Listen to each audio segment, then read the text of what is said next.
Hello and welcome back to the Nasty Metal Production channel here at YouTube, and welcome to another Friday review. And today I am finally getting around to reviewing Game Over, the 17th studio album from U.D.O, which was it has been U.D.O Dirkschneider's band since the day he first left Accept.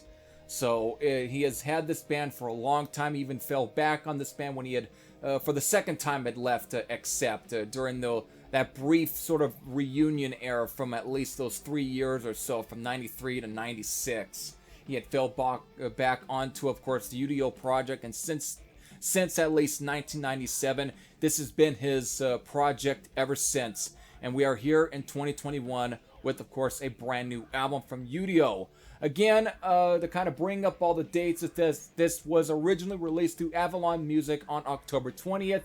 Eventually, it was released through AFM through the most part of Europe and maybe even tour here in America. And then, of course, through Phono Records in Russia on October 26th. So, without further ado, let me get into my thoughts on Game Over from U.D.O. Okay. So, before I really get into any of my thoughts on this particular album, you know what I have to do? I have to do a track listing rundown so I can tell you folks what are the songs on this album, how many songs are on this album, and what's the time length for this album. And since we have at least about 16 songs here, which is basically the most really for any sort of normal U.D.O album, unless you count bonus track additions and whatnot, this is still for a just a straight up regular U.D.O album. 16 songs is probably the most so far. But either way, it's 16 songs, and it all clocks in at least approximately around 1 minute, 8 minutes, 1 hour, 8 minutes, and 45 seconds. So pretty much around 68 minutes total, basically. So these 16 songs are beginning with Fear Detector, Holy Invaders, Prophecy, Empty Eyes, I See Red, Metal Never Dies, Kids and Guns, Like a Beast, Don't Want to Say Goodbye, Unbroken, Marching Tank, Thunder Road, Midnight Stranger, Speed Seeker, Time Control, and finally ending with Metal Damnation. So there's your 16 songs. Definitely a lot. So, before I really get into any more of my thoughts, I have to also bring up at least briefly here, the lineup for the sound, because of when it comes to U.D.O, U.D.O has always been the most consistent member in the band, because it's been his band. But there's at least been plenty of lineup changes, but this one at least has at least one member here who has been with the band for quite a long time, at least at this point. That would be, of course, guitar player Andrei Smirnov, who had been with the band, at least been with U.D.O since Steelhammer. And of course, we have his son on drums here, Sven Dirkschneider, who had debuted on the previous album Steel Factory, but for members such as Till Hundrap and D Dammers, this is their first album from them, unless you count the We Are One album, the album that he did basically, or release with that sort of orchestral sort of folks. Basically, again, a very symphonic album, unless you count that. But it usually is counted as a compilation on the Metal Archives and everywhere else. Still, though, I guess you can still say that might have been their debut, but pretty much this is their first full album, basically, of original material with, of course, U.D.O Dirkschneider. So there it is. And again, that brings up the album that previously came before Game Over. Again, this album precedes the very bitchin' Steel Factory from 2018. So it precedes a very great album. And since, of course, it doesn't really matter any sort of new member that comes into the band, the sound doesn't necessarily completely change. I mean, you still got plenty of, definitely still plenty of metal bangers. The formula doesn't completely change too much. Besides maybe slightly having, maybe because of maybe D Dammers, and probably added a little bit more of a melodic feel to the album. Probably more melodic than any sort of previous album I think that U.D.O has ever released. So there's at least a slightly different feel there too within the writing, but still nonetheless you got plenty of your upbeat rockers, which are definitely presented in songs like Prophecy with its galloping tempo, I See Red, Kids and Guns, which is besides its lyrical content, which is very kind of a serious subject, but musically, it almost at times kind of has that kind of AC/DC-esque sort of feel or vibe to it, but it's a very upbeat rocker, and it fits within the category of that. Unbroken is also within there, and then Midnight Stranger. Again, these are all your upbeat rockers on the album. You definitely have plenty of your foot to the pedal, driving metal bangers, which are definitely presented in the title track, Like a Beast, which kind of begins with a very kind of goofy intro. It's supposed to be kind of a scream, sort of like a horror movie setting. Again, phone rings, the very, I guess, the dumb sort of woman ends up answering the phone. I hope that doesn't come up misogynistic. I don't try to mean that. It's just that that's kind of the trope, basically, for that sort of horror movie genre, the slasher film, or the scream style slasher film. Basically, the woman picks up the phone, and then of course there's usually somebody on the other end that is kind of menacing and is basically threatening. And in this case, who you get is almost kind of a slight, very demonic sort of voice with, "I'm right behind you," basically kind of shit, before it actually goes into a more of a very heavy sort of thrashing style metal monster of a track. But it's just a very goofy intro. Either way, that's probably the only thing I could probably knock on the song. But then, of course, going to Thunder Road and then Metal Damnation. These are pretty much, again, your foot to the pedal, driving metal bangers.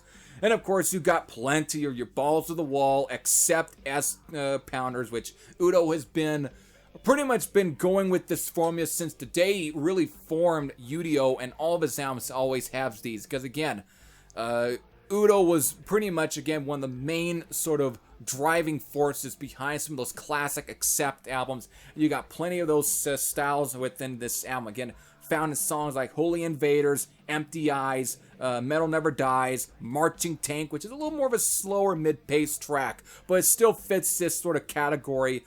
Speed Seeker, and then Time Control. All of these definitely are your balls to the wall era Accept style songs, and again, they've got that formula to them, but they're great nonetheless. They got catchy hooks, and again, I'll never get tired of that formula anyway, so I find them to be good songs nonetheless.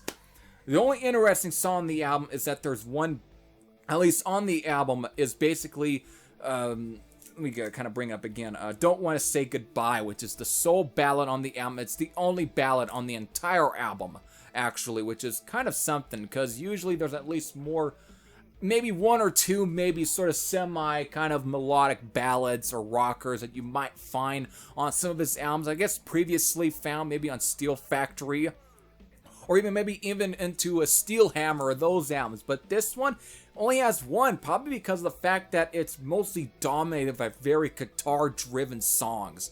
But again, it's mostly, again, 15 driving guitar, just guitar-driven songs. But this is the sole ballad, and it's still a very good emotional ballad. The lyrical content is still quite powerful. U.D.O actually can still know how to write a very emotional, he knows how to write kind of those kind of ballads anyways, where it has a very good meaning behind it. You know, it's coming from the heart. It doesn't sound, basically, it doesn't sound plastic or anything. It sounds very organic and natural. He knows how to come up with those, and he's been coming up with these ballads even when he was with Accept since the very first album, and then of course into I'm a Rebel with some of those songs like The King or whatnot. He's always wrote these kind of songs, even like Breaker.